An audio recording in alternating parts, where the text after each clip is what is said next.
नमस्कार। आज कार्यक्रम को स्वागत करुच्ची मु प्रजेश। आज विषय घोषिबा ज्ञान आस मुकुलिबा। गाँ चारि पाखरे पहाड़, खूब बड़ गाँ। गाँ मझिरे थिला मात्र गोटे पोखरी, खूब गहीर। सबु लोक सेही पोखरी रे स्नान शौच हुअन्ति। सेही पोखरी अधिक गभीर हेतु लोक माने बेसी पानी को जाती नहीं। पीढ़ी पर पीढ़ी बीती गले भी लोक माने पहरा शिखि पारु नथिले। गाँ रे जणे मात्र युवक पहरा शिखि थाए। पोखरी केबे पद्म फूल तोला जाए तो केबे पत्र आउ केबे पोखरीर किछि जिनिस हजिगले केवल सही पिलाटी को डका जाए। से पानी रे बुड़े एवं पोखरी रे पहरे।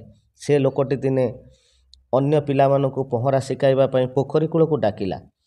पहरिबार उपकारिता विषय बुझाइला एवं पहरा शिखाइला, किंतु केही पिला शिखिले नाही, पहरिले नाही। गाँर मुखिया दिने भाविले गाँ युवक को पहरा शिखाइबा उचित। तेणु गाँ बाहर बड़ बड़ पंडित मानक डकागला। विराट सभा हैला। से पंडित माने पहरिबा विषय बहुत भाषण देले। पहरिबार उपकारिता विषय दीर्घ समय धरी भाषण दियागला। पानी को किपरि पशिबो, कौन भावना करी पहरिबो इत्यादि इत्यादि आलोचना हैला। युवक मानक मनरे जहाँ जहाँ थिला सबु संदेह को मोचन कले पंडित माने। पंडित मानक भाषण रे लोक माने भारी खुशी होई गले। सेही गाँ रे पहरी शिखिथिबा युवक को केही पसंद कले नाही। कहले ए पिला पहरा विषय किछि जानि नाही। ता परदिन सकाळ हैला। गाँर मुखिया पंडित मानक नहीं पोखरी कूल को गले।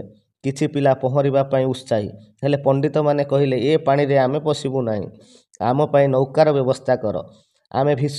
आमे भाषण देलु, पिला माने सही अनुसार पहरिबे। आमे नौकारे बसी पोखरी भितरे तांकु जगिथिबु। गाँ मुखिया नौकाटी आनिले। पंडित माने आनंद रे नौकारे बसी पहरिबा विषय भाषण देउतिले। नौका गहीर पोखरी रे मझिया मझी थिला। हठात डंगारे घलियाटी होईगला। डंगारे पानी पशिबाकू लागिला। नौका बुड़ीगला पोखरीर अथल जल। लोक माने उत्सुकतार सहित चाहिथिले दीर्घ भाषण देउथिबा पंडित मानक पहरा देखिबाकू। पहरा विषय रे आदौ ज्ञान नथिला। लोक माने भाबुथिले यह पंडित मानकर पहरिबार नुआ कौशल, जहा गाँर पहरुथिबा से युवक को जणा नाही। गाँर से युवकटी जानिथिला यह पहरिबार कौशल नुहे। पंडित माने बुड़ी जाउछंती। विलंब न करी से पानी रे पसी बुड़ी जाउथिबा सब पंडित को कूल को आनिला। युवक को कृतज्ञता जणाई पंडित माने कहिले आमर शास्त्र ज्ञान अपेक्षा ये पिलार वास्तव ज्ञान ही जीवन जीवार साहाय्य करिवो। लोक माने जानिले केवल भाषण रे नुहे, कर्म रे लुचि रहिछि सफलता।